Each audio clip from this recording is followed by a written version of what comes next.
nome é Beatriz Assis e eu sou estudante de Iniciação Científica no IRD, sob orientação do Dr. José Guilherme Pereira Peixoto. E eu vou apresentar o meu estudo teórico dos detectores aplicados à tomografia computadorizada.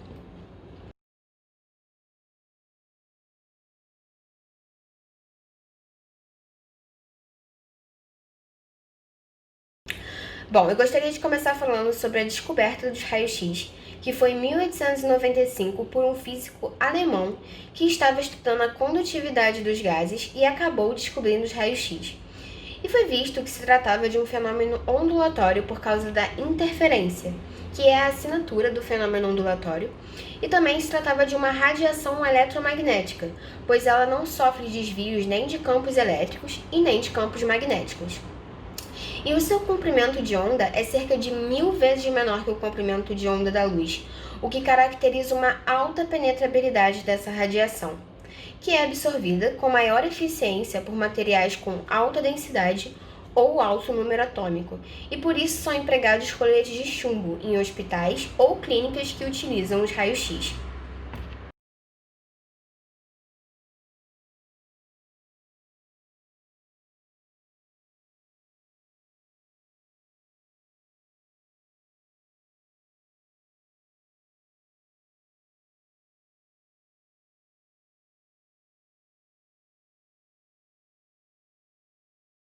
A produção de raios-x é baseada no fenômeno do Bremsstrahlung, que é uma radiação de freamento. É utilizado um tubo de raio-x e dentro dele dois eletrodos, um catodo e um anodo. Os elétrons eles saem do catodo e vão até o anodo com certa velocidade, e ao chegarem no anodo eles são freados. Então, essa energia cinética que eles possuíam, 99% é convertida em calor e apenas 1% em raio-x. Como 99% é convertida em calor, esse tubo chega a altas temperaturas e por isso devem ser empregados materiais que resistam a essas altas temperaturas. E por esse motivo são usados filamentos de tungstênio no tubo, pois esse material possui um alto ponto de fusão, então ele é bem eficiente nesse caso.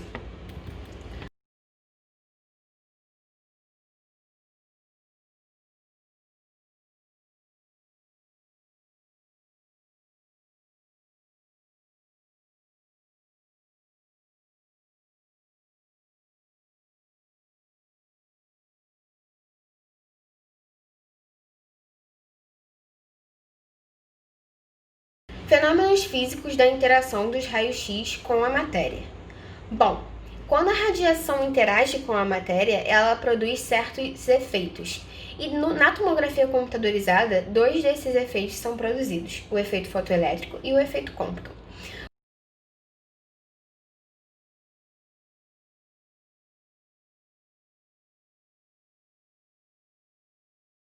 O efeito fotoelétrico é um efeito bem famoso, porque foi ele que deu Einstein o prêmio Nobel. E ele é proveniente de um problema experimental da época chamado problema da catástrofe ultravioleta, que era um problema de conservação de energia que estava gerando implicações bizarras. E para resolver isso, Planck, em 1900, postulou que corpos negros só poderiam emitir luz múltipla de uma frequência fundamental, chamado de valor discreto. Então Planck quantizou a luz. E Einstein usou essa quantização de luz feita por Planck para ver que no efeito fotoelétrico, o elétron absorve completamente o fóton de luz. Então, ao incidir uma luz sobre uma chapa metálica, para certas frequências de luz, essa luz consegue arrancar elétrons dessa chapa, sendo esse um efeito instantâneo.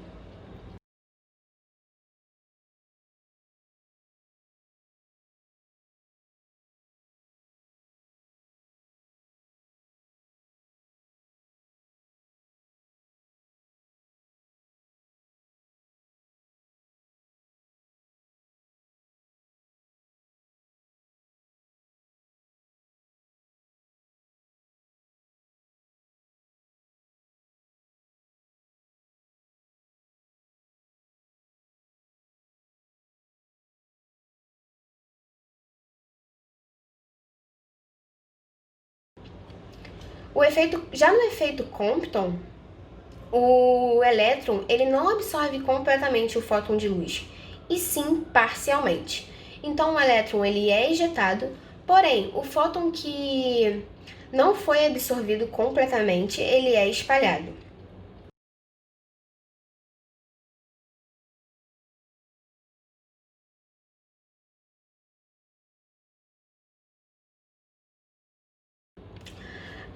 A predominância do efeito fotoelétrico e do efeito Compton vai depender do número atômico do material absorvedor e da energia de radiação incidente, de acordo com esse gráfico. Então, para maiores energias de radiação incidente, o efeito Compton é predominante, e para energias de radiação menores, o efeito fotoelétrico.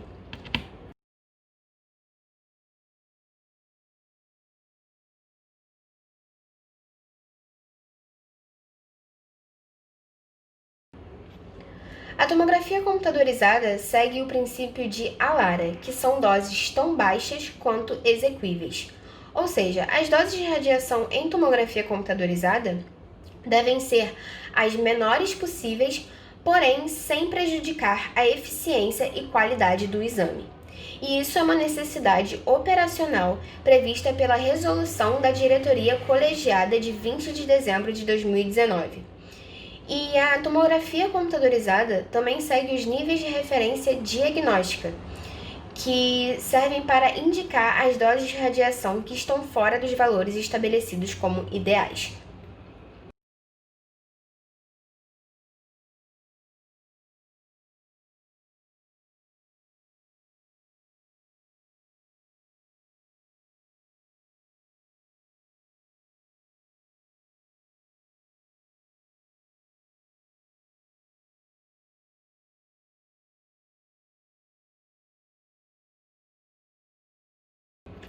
O equipamento.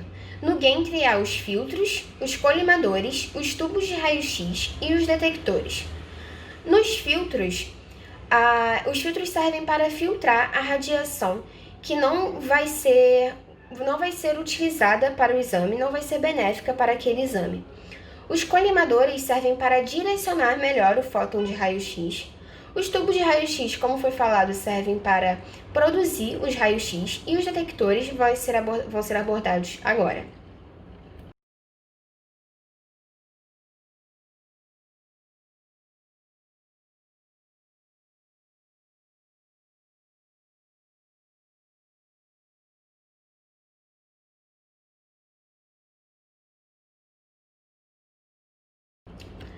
Nos detectores em tomografia computadorizada os detectores utilizados são os detectores a gás e os detectores em estado sólido, sendo que os detectores usados em tomografia são a câmara de ionização tipo lápis, os semicondutores e os cintiladores.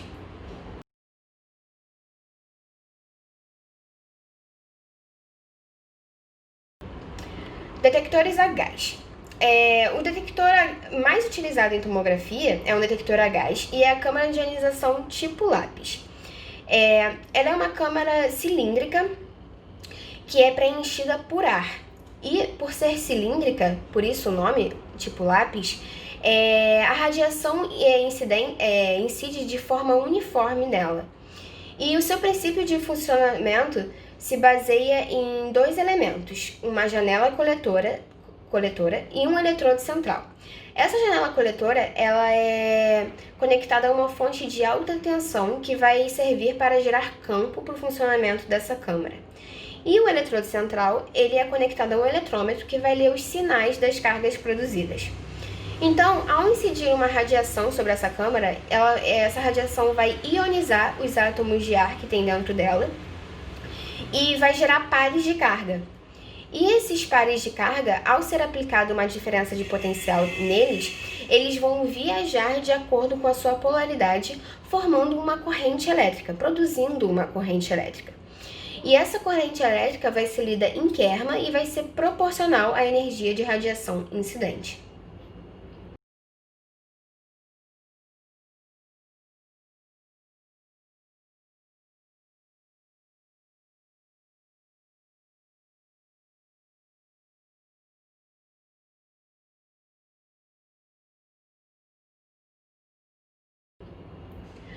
Os detectores em estado sólido. Os detectores em estado sólido, eles são mais eficientes que os detectores a gás por causa do seu elevado número atômico e por causa da sua elevada densidade eletrônica. Para a gente entender o funcionamento dos semicondutores, é preciso entender que eles têm 3 camadas energéticas: a banda de valência, a banda de proibida e a banda de condução. A banda de valência é onde os elétrons estão em materiais não excitados. A banda proibida é onde os elétrons não podem ocupar e a banda de condução é para onde os elétrons migram.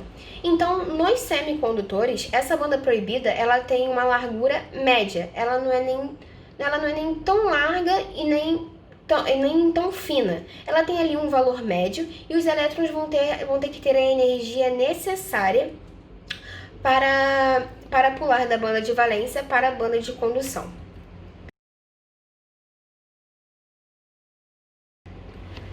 Bom, gostaria de falar sobre os fotodiodos. Os fotodiodos são semicondutores e funcionam como um diodo, porém a sua corrente reversa aumenta com a incidência de luz. E é essa operação fotovoltaica que permite identificar intensidade de radiação luminosa sobre o dispositivo. E eu gostaria de falar sobre o fotodiodo PIN BPW34. O fotodiodo PIN é um fotodiodo que possui uma camada intrínseca entre os seus polos P e N, e isso faz com que a sua área de depressão seja mais ampla, seja maior. E o seu princípio de funcionamento consiste em quando uma radiação incide sobre o volume sensível desse semicondutor, ele produz portadores de carga que vão produzir uma variação de tensão nos terminais desse dispositivo. E essa variação de tensão vai ser proporcional à intensidade do feixe de radiação incidente. E ele trabalha sobre polarização reversa e tem uma área de 7,5 milímetros quadrados. Então ele é bem pequeno e eu coloquei uma foto dele aí.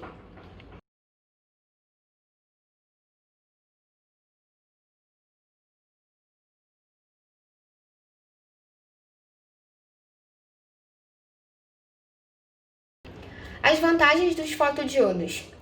As vantagens deles são que a área de recebimento de radiação é bastante pequena e os efeitos dos raios cósmicos no fundo é muito baixo. Então, isso permite que detecção de sinais de pequenas amostras sejam mais fáceis de serem detectados. E no fotodiodo PIN há uma camada de depressão mais ampla e, portanto, um maior volume de interação.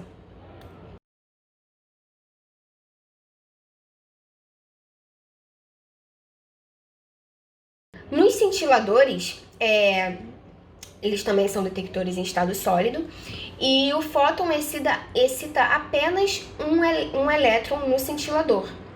E esse elétron ele ganha energia dentro da válvula fotomultiplicadora entre os dinodos e vai arrancando elétrons e multiplicando a sua energia. E essa multiplicação de energia vai formar um sinal elétrico nesse dispositivo que vai ser lido pelo seu circuito, né? E vai formar imagens nesse computador. E a produção de fótons é proporcional à energia de radiação. E a eficiência de detecção irá variar com o tipo de radiação e com o material utilizado como cintilador.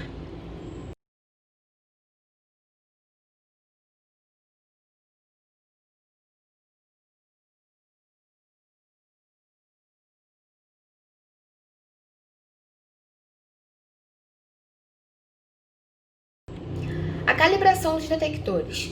O conceito de calibração é previsto pelo Vocabulário Internacional de Metrologia, que é uma operação que estabelece, sobre condições especificadas, numa primeira etapa, uma relação entre os valores e as incertezas de medições fornecidos por padrões e as indicações correspondentes com as incertezas associadas. E numa segunda etapa, utiliza esta informação para estabelecer uma relação visando a obtenção de um resultado de medição a partir de uma indicação.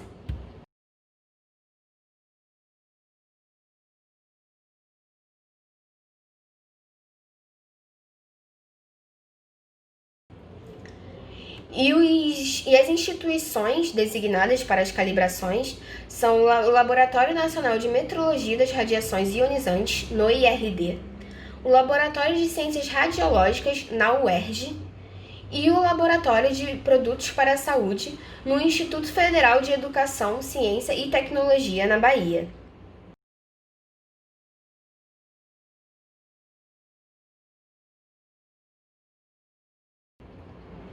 A calibração de todos esses detectores consiste na simulação de um feixe não atenuado de um tomógrafo, e essas condições caracterizam a qualidade de radiação em tomografia.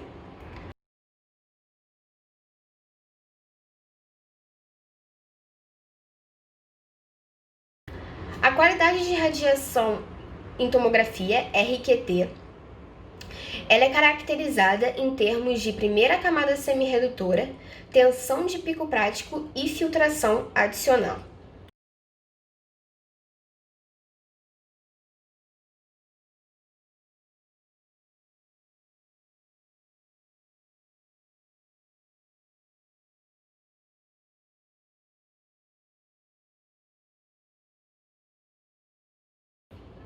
A primeira camada semirredutora é a espessura de um material necessário para reduzir pela metade a incidência a intensidade do feixe incidente. E ela é utilizada como uma medida de penetrabilidade de radiação. Então aí eu coloquei um esquema de como ela funciona e um cálculo que é utilizado para ela.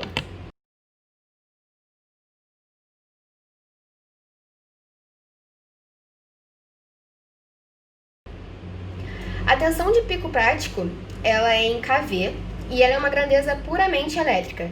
Ela é prevista pela norma IEC 61267 e também em termos de RQR, que é qualidade de radiação de referência. Ela é relacionada com uma melhor qualidade de imagem e é um padrão de tensão aplicado a tubos de radiodiagnóstico.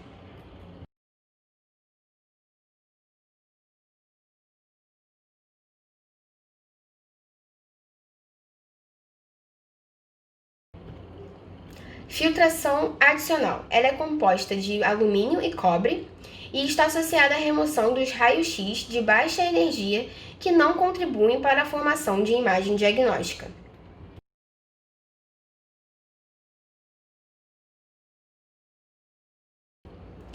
E aqui eu quis colocar uma tabela das qualidades de radiação RQT recomendadas pela norma IEC 61267 a partir das qualidades RQR. E aí a gente tem a qualidade RQT8, RQT9 e RQT10. E os termos de tensão nominal aplicada ao tubo, em kV, o filtro adicional em milímetros de cobre e a primeira camada semirredutora em milímetros de alumínio e os valores associados de cada RQT para cada termo.